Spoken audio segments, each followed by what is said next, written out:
It's not. Yeah. I understand why they did it. But yeah, the 20-year anniversary picture. Good morning. My name is Vern Tepe. This is the We were all young.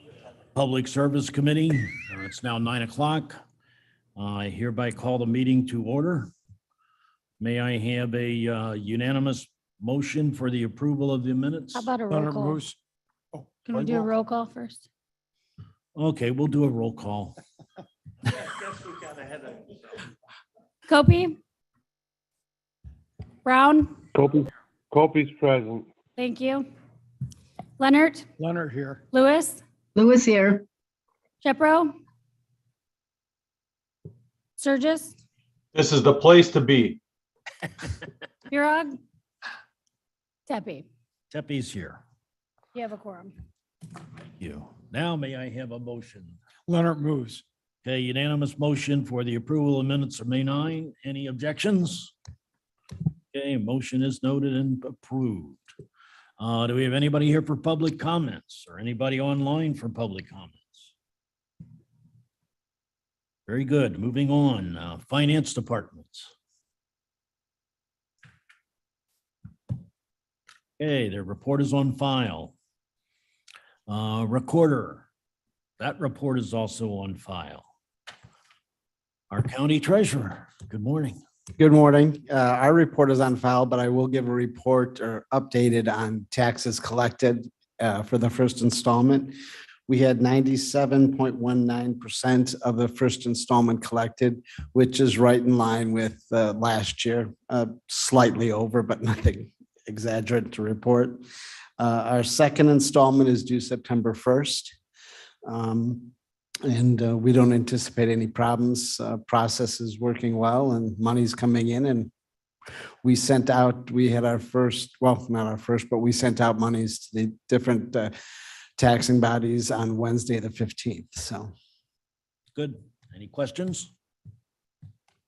All right. Our supervisor of assessments, good morning. Good morning, everyone. My report begins on page 29 of your packets. One update to the chart, as you know, we're moving along and getting everything done. We do have an additional filing deadline. The Geneva Township assessment rolls are scheduled to publish on the 30th. And that would make August 1st their final filing deadline. Additionally, the Plato Township publication happened one day later than we had projected. And so instead of July 15th, that will be July 18th. I am very pleased that all townships are in and certified and that we're already in some of the filing periods. I talked to another large county supervisor of assessments yesterday on the phone. And in his county, not a single township had certified their assessments to the county office. And I'm very pleased with the professionalism and thoroughness of the township assessors in Kane County. And they certainly make my job easier. If my job's easier, the clerk's job's easier. If the clerk's job's easier, the treasurer's is easier, and so on down the line. That concludes all of my report. I do have a resolution to discuss, but first want to make sure that I answer any questions you have on the report. No question on the report. May I have a motion on the resolution so we can discuss it? Leonard Almost Surges. moves. Surges moved, Leonard second.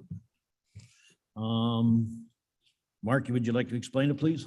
Yes, this is an annual housekeeping motion. Now, technically, what it says is you are declaring an emergency. That's the word used by the property tax code. This is the most routine emergency in the property tax system.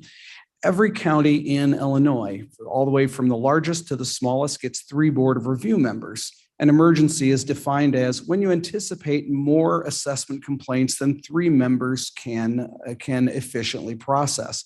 So in the smallest counties, 3 members can probably handle the 20 or 25 complaints. Last year, we had a very low year and we had 824.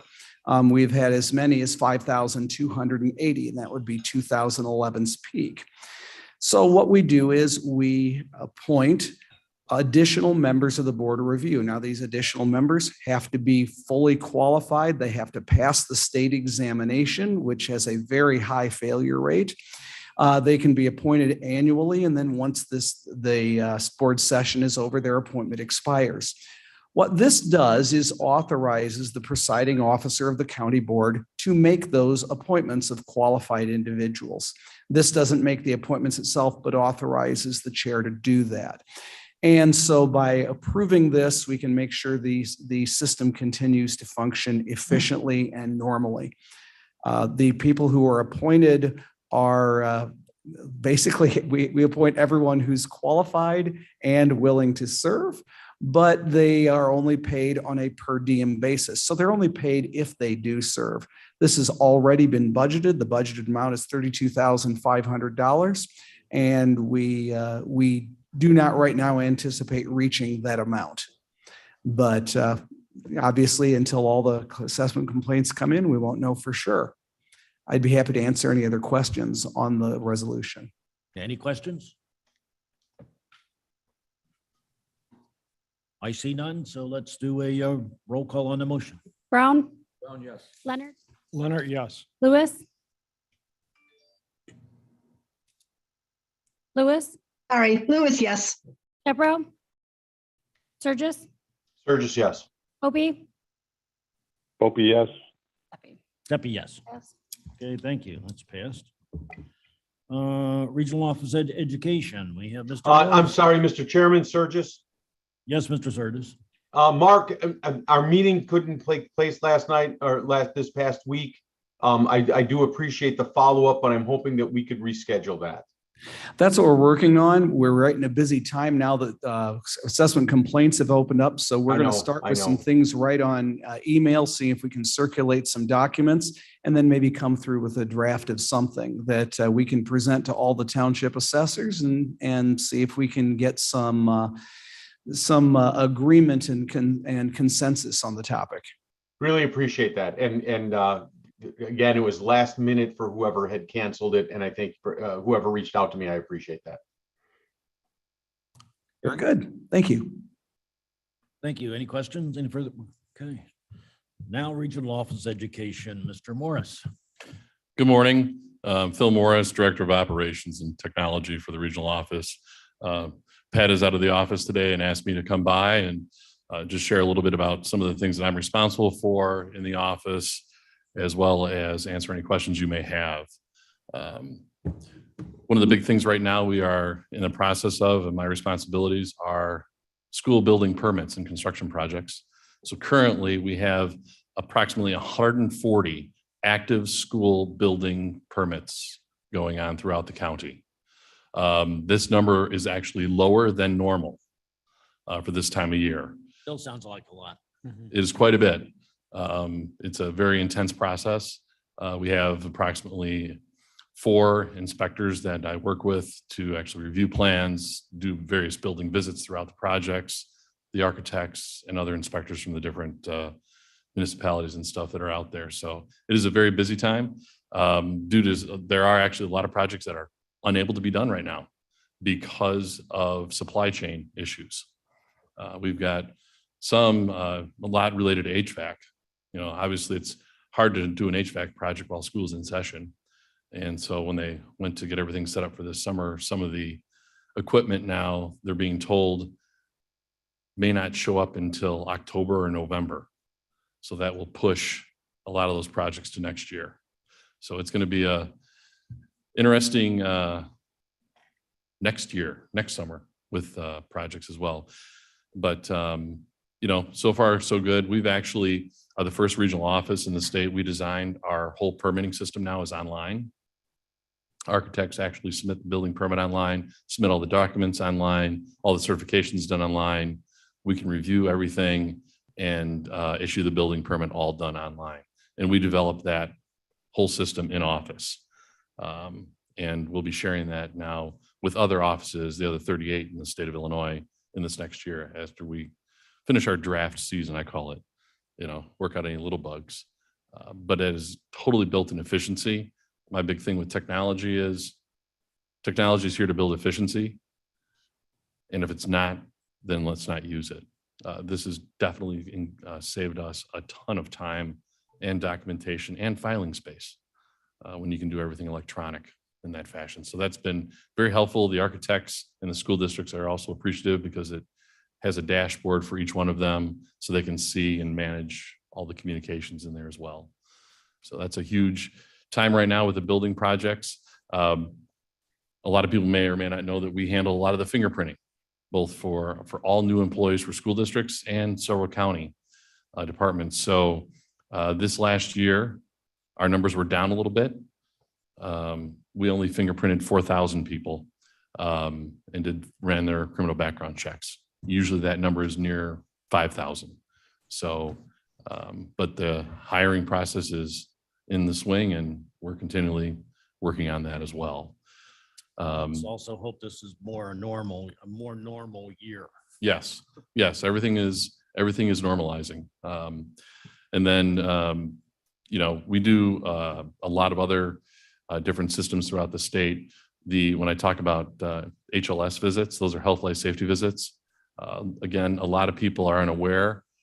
We visit every single school building and walk into every single classroom and room every single fall to check for safety and to meet. It's along with, usually with the fire department doing their fire inspection, but we are doing our safety inspection as well. So so that comes down to, we're inspecting 200 and close to 235 buildings between the timeframe of September 1 and end of December. December 15th is my goal. So we're inspecting usually 1 to 2 buildings a day, if not more. And that's, again, we want to make sure that process is done and that we know that all of our buildings are safe for our kids and teachers every fall. So that's another large project that I handle. For our school districts, we also host their library system all online. So instead of the school districts having to host all those systems individually, we actually host it at our office.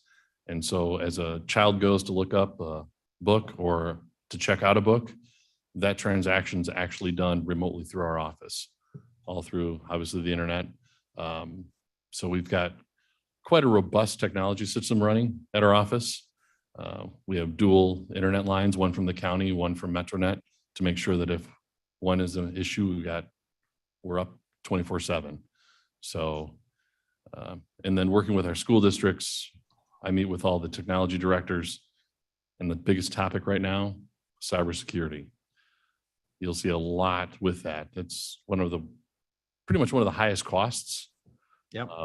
And I'm sure the county's seeing it as well, but our school districts are seeing the increase and the cost of the services to make sure that they're all properly being done. So, but along with that, we meet with all the school facility and safety people every month as well to make sure everything is going well.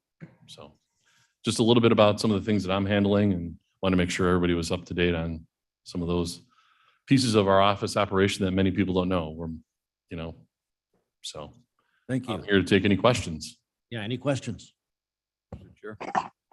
Yes, sir. Brown speaking. Brown. Couple questions or comments, I'm not sure which. The construction project, well, first of all, the fingerprinting, you mentioned how many fingerprints you do. 4,000. You also have to fingerprint all the contractors that work on the school property, right? Yes. I thought so. The permits, 140 permits, and I know you do the inspections through your office. It's always been that way, right? Where the municipalities don't do the inspections, it goes through the school, regional Right. school. Why is that? It goes back to making sure that there's in the state law, that there's a consistency along with the school buildings throughout the state. A lot of municipalities have different Building codes? codes. This is the school code keeps, so that school building code is kept consistent throughout the state. Interesting. I guess my last question is, the safety inspections that you do, you visit every classroom in every school. When you do that, what do you look for as far as safety inspections? There's currently about 100 different items. Okay. on the list. If you go to our website, you can actually pull the list. But a lot of it is making sure a lot of it is fire related, but making sure that, the lights are proper, that even some of the room setup and the furniture that's in there is proper, that everything is certified. We're checking to make sure that they've had all their drills that they're supposed to throughout the year, because they have to do 4 drills of different types. So they have to show documentation to that. So there's a lot of different pieces. We're going in and we're actually checking, in a science classroom, if we all were in school, remember those eye washes? We actually make sure that the eye wash works. Okay. I know as a kid, I always wanted to go touch it just to see when I was in school, but we actually are checking to make sure that stuff is working the way it should. I find it interesting. I guess I kind of always assumed that every school district or every school's principal or whomever, maintenance people, just took care of everything, but you check to make sure everything is done. There's an oversight, yes. Yeah. Thank you. Thank you. Any other questions? Thank you, Mr. Morris, and welcome. County Clerk, anything going on? Nah, kind of quiet. So is there a ride-along program? Can we go test the eye washes and maybe pull the fire alarms? All the things you want to do as kids that we couldn't do? If you'd like. Awesome.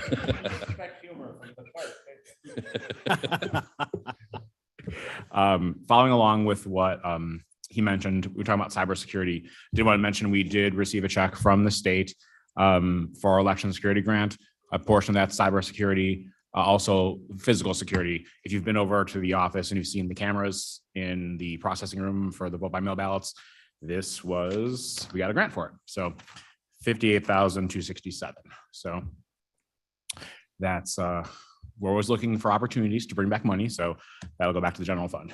Now, the treasurer just left. We can talk about the other money we saved too, but another time. I know I want to get out of here and have Mr. Kenyon's meeting on time. So, and you've heard enough from us lately. So if you haven't seen early voting's going on, I will have early voting at many locations today and tomorrow till 7 o'clock. There's early voting over the weekend as well as Monday. Election day is Tuesday. So usually you see a lot of people early voting the day before the election. So don't wait till the last minute before the last minute. Do it this week or over the weekend or on election day. But I mean, feel free to do it anytime. Just make sure you vote. We have seen, hopefully you all had a chance to look at the report and also the newsletter that we put out on a quarterly basis.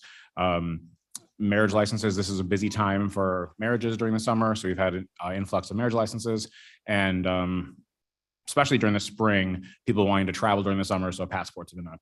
Other than that, not really much to report. Okay, any questions? Mr. Chairman, Surges. Hold on, Mr. Leonard. Mr. Pollock, I've got a real basic dumb question for you, but I don't really know the exact answer. It's actually a 2-part question.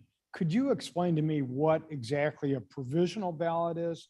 And number 2, in our normal elections, I know, presidential is every 4 years, but in the non-presidential elections or the presidential elections, typically how many provisional ballots do we get?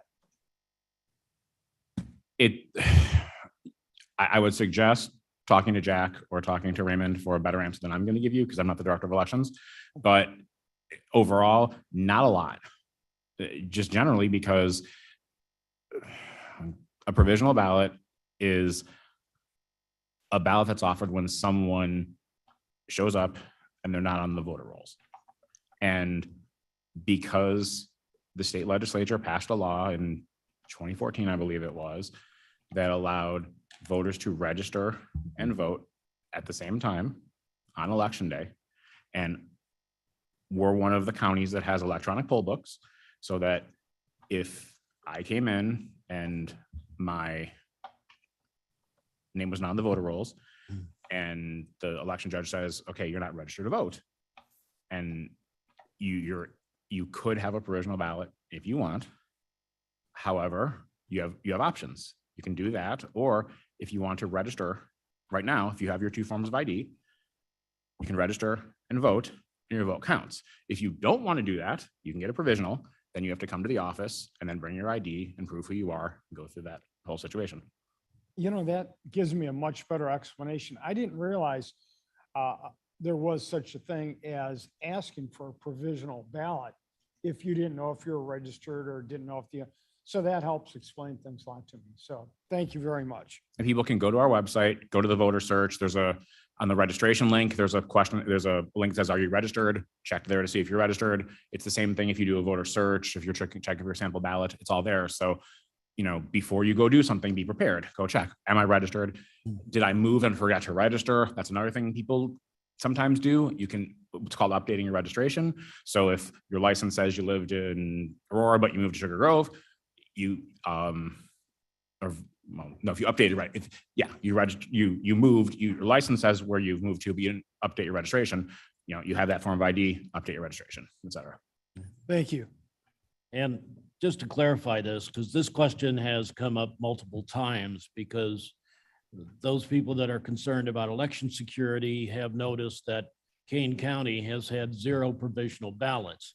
And again, that's because the individual coming to a voting location has the ability to register there. And not every county does that. Okay. And again, by them registering right there at the voting place, it means they don't have to come here to Geneva to do it. When the law was passed, the legislature, there was input from the Clerks Association, from the county clerks. There are a lot of smaller counties that don't have electronic poll books. So they didn't want a part of it. Legislature said, we want same-day registration. And some of the counties said, we physically can't do it. Kane County is a larger county. We have the technology. We can do it. So they put us in. Other counties were cut out. Okay. Thank you. Mr. Surges, did that answer your question earlier too? Yeah, I guess my statement to those listening online is that we don't always ask this stuff publicly. I had asked virtually the same question that Mr. Leonard did via text message with Vern, and we had a robust conversation that was just mimicked. I just want to assure people that when they ask, while it doesn't seem like maybe we responded in a public setting, we absolutely do respond behind the scenes. So Vern, thank you for that call. Yeah. Okay, thank you. Any other questions? Copy, please. Oh, I'm sorry, Mr. Copey, forgot about you. Yes, Mr. Copey. Thank you, Mr. Chairman. My question, good morning, everyone. My question is existential to the conversation we had last month in regards to that. I didn't have information to answer a question that Michelle Gumbs had challenged me on. And that was in regards to what deficiencies constituted a rejection of a ballot. And of course, I doubled back and did some research on that. It's not, but that's not pertinent. It's pertinent, but it's not to my point. In regards to the 164 ballots that were discussed, I had actually viewed those. I had met with Jack and some of the staff and even the attorney, and I had actually viewed those ballots in the shoebox, let's call it, the 164, and I was understood that the post dates were accurate, but I did not examine each one of them, and all of the information that is criteria to reject the ballot is right on the front of the ballot, other than other, and other could mean damage or meddling with the ballot and physical curiosities and so on and so forth could reject the ballot. But the top three are signatures not matching, certificate missing, certificate not signed, and then of course the post date, from what I understand. But so that's the answer to that question. And in regards to the 164 ballots, without the examination of each ballot, I wouldn't be able to tell you what ballot was rejected for what reason. And I don't think there's a log for that either. But what I was attempting to do at the last meeting was to introduce an existential view that I would have that would be pertinent to the monitoring of the ballots, the physical monitoring of the ballots. And I part of the discussion was in regards to video monitoring and a judge's log, and who was actually in place at the time that these ballots were being vetted. And I believe there's been reparations made on that part. And I think it was just alluded to that video monitoring was introduced. So there was a camera installed at the time of myself meeting Jack, but it wasn't installed for the prior election. So therefore, there was no video archive available. So I'm hoping that is part of the process, and that's what I was hoping to get to at last month's meeting, but I was challenged with the question and I couldn't answer it. So if you could please enlighten us on whether or not the video logs will be available, and whether a judge's log will be available in the future. Thank you.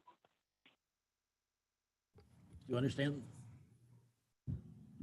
I think he's talking about video logs associated with the judge's timing as to when the judges were scheduled for reviewing the ballots.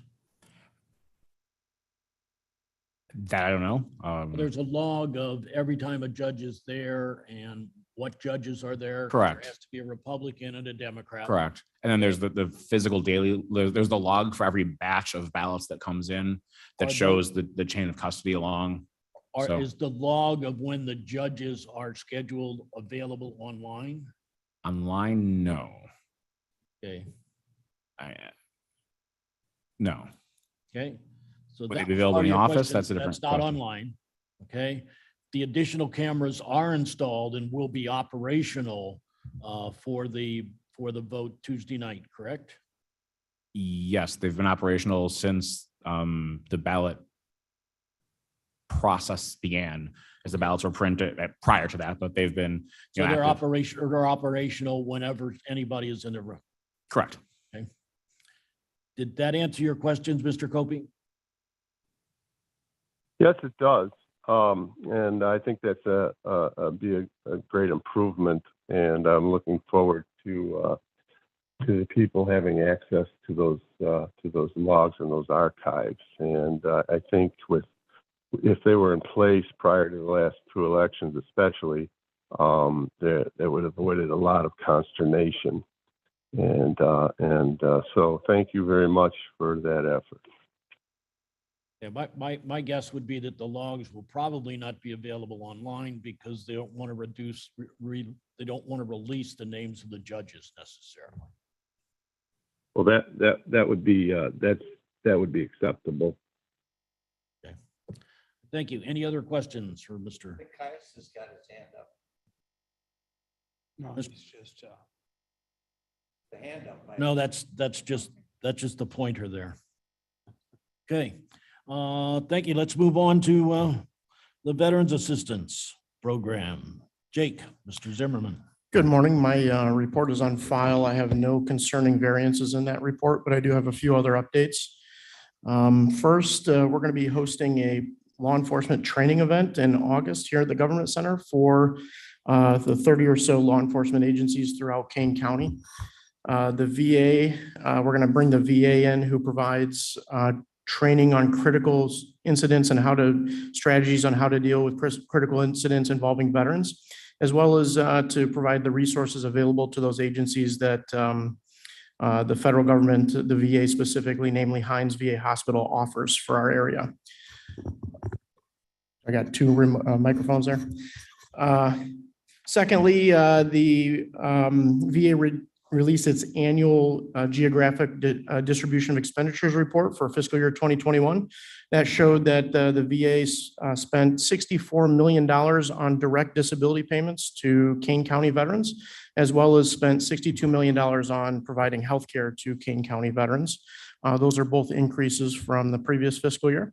And the final update I have, and it's a little bit comprehensive here, is Congress is poised to pass the PACT Act of 2022, which is the Promise to Address Comprehensive Toxics Act.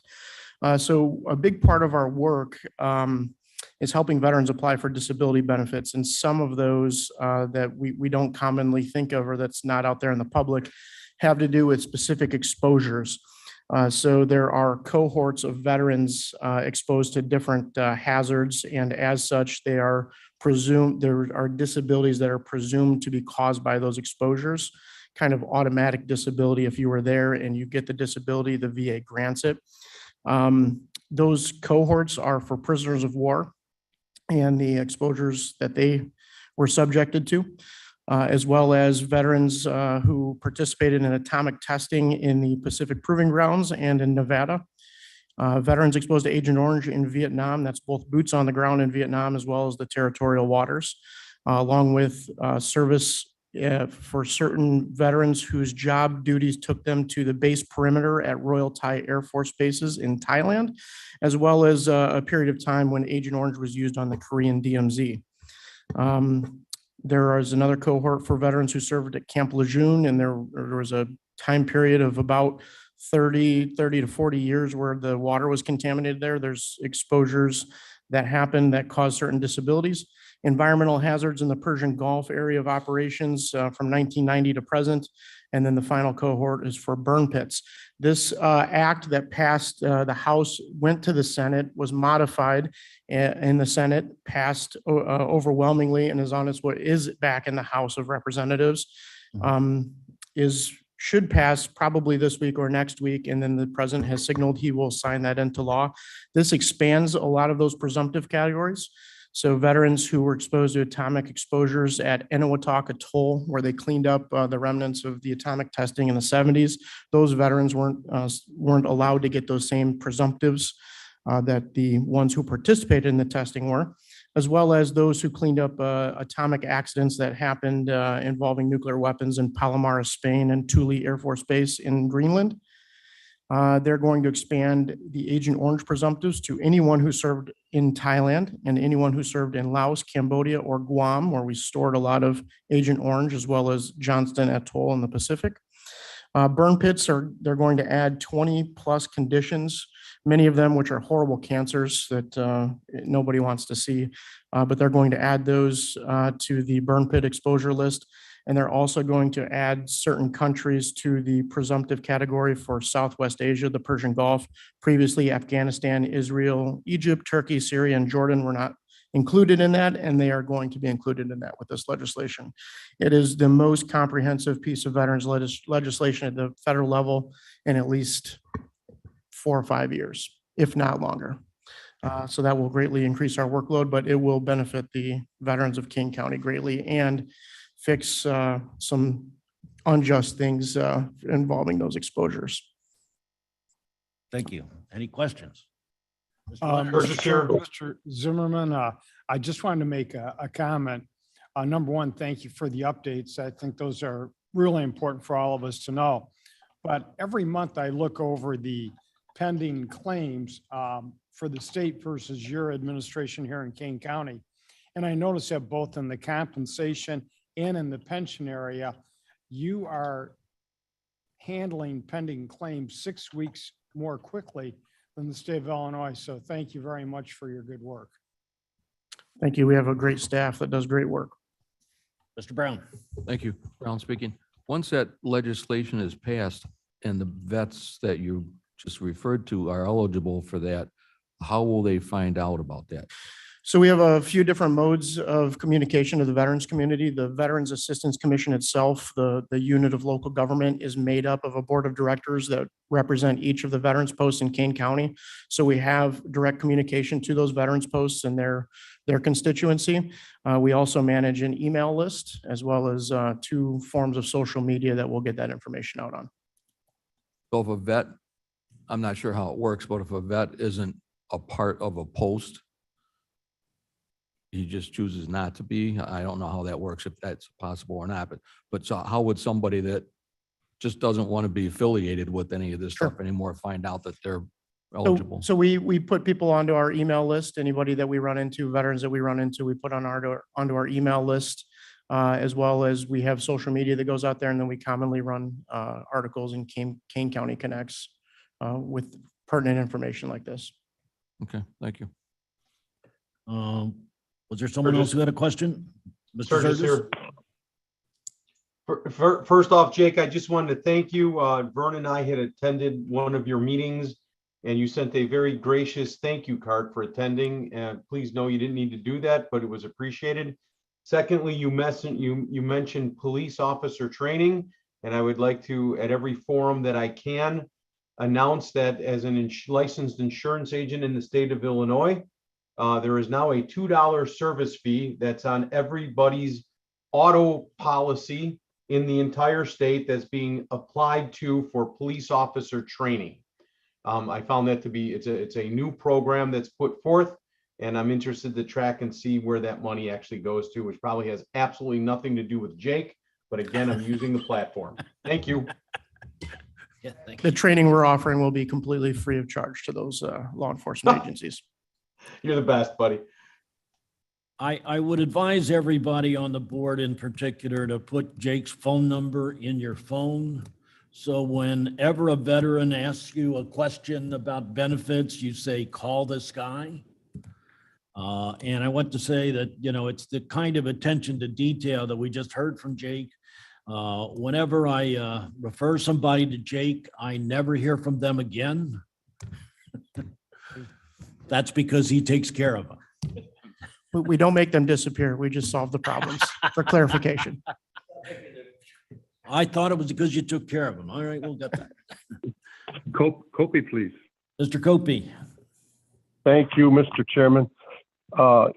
Jake, in regards to the proactive means, some of those instances that you had mentioned are fairly antiquated, and those veterans are probably very much up in age, and in some cases there's very few of them that are left that that were exposed to some of those earlier disasters.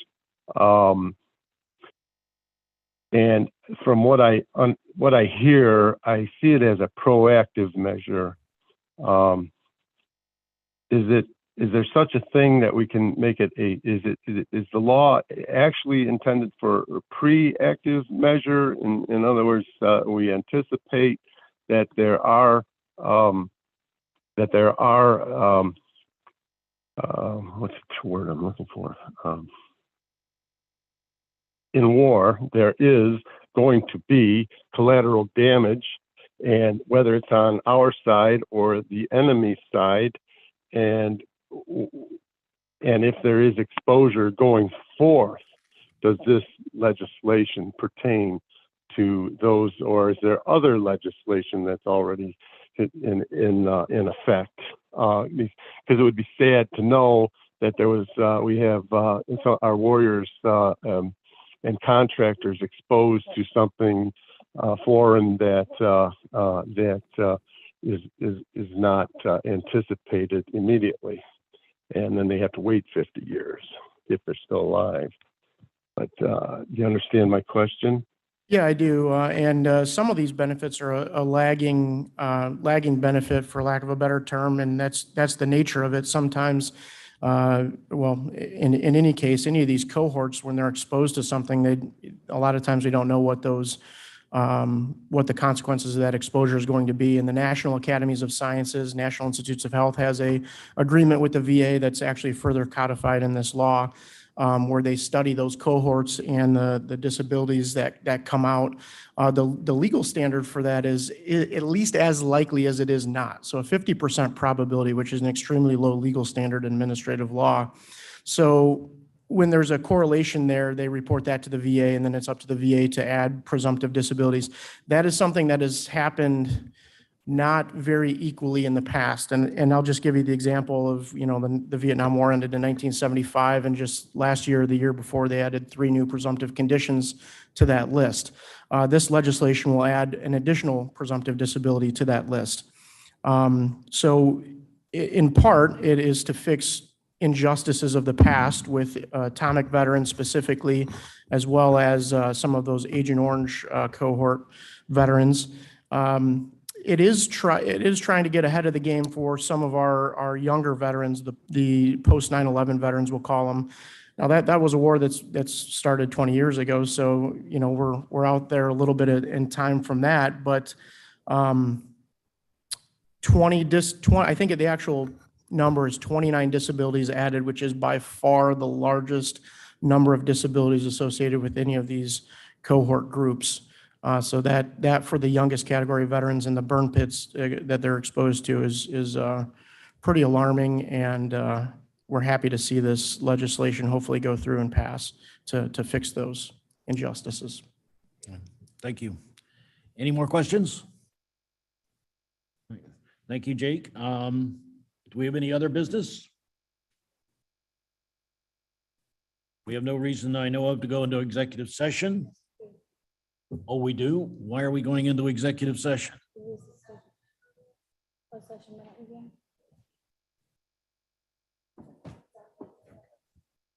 I still didn't hear you.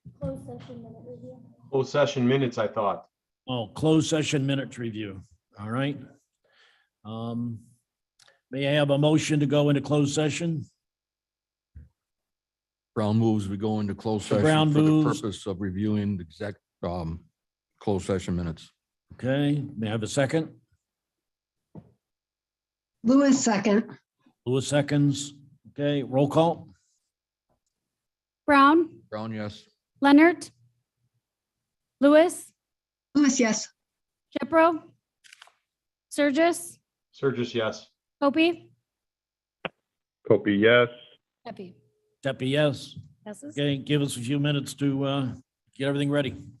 Thank you. Okay, as a reminder, everyone online, please accept your invite to go into the closed session. A reminder, we are still live streaming, so be aware of that. I will let you know when we're all in the closed room so you can begin your conversation.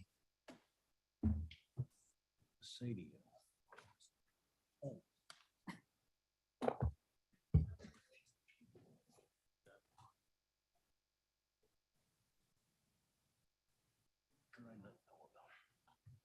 Our office, but we found a bunch. Remember how fast that process was? And GIS didn't code things correctly because Ted mentioned a couple. Reminder, please accept your invite to go into closed session. Not much there, is there? No, not much at all.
You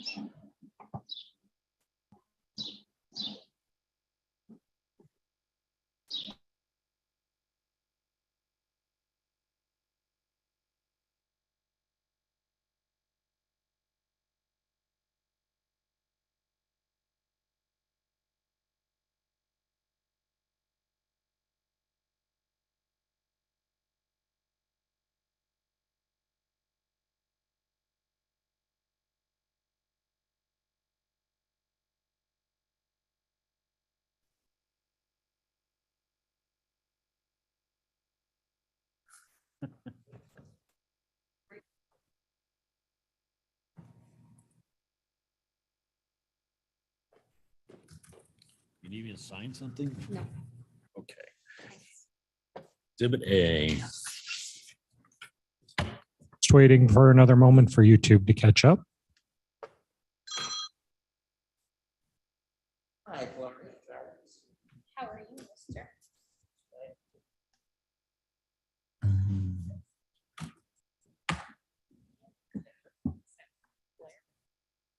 No, it's mine. Really? What is it? It's called hubby. Okay, you are back in open session. Okay, may we have a roll call, please? Brown, Down here.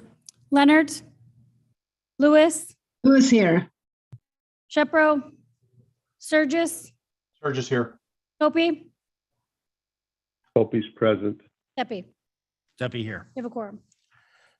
May I have a motion to approve Exhibit A? So move Sturgis. Sturgis moves, Lewis second. Lewis seconds. Was that better for you, sir? Any questions? Okay, roll call, please. Brown, Brown, yes. Lewis, Lewis, yes. Sturgis, Sturgis, yes. Hopi, Hope, yes. Pepe. Steppy, yes. Yes. Okay, thank you. May I have a unanimous motion to replace reports on file? Brown moves. Mr. Brown moves. Lewis second. Any objection? Okay, thank you. Reports are placed on file. In move we honor of adjourn. Mr. Kenyon, may I have a motion for adjournment? Move we adjourn. Mr. Brown moves. Lewis second. Lewis seconds. All in favor? Aye. Aye. Thank you all this morning.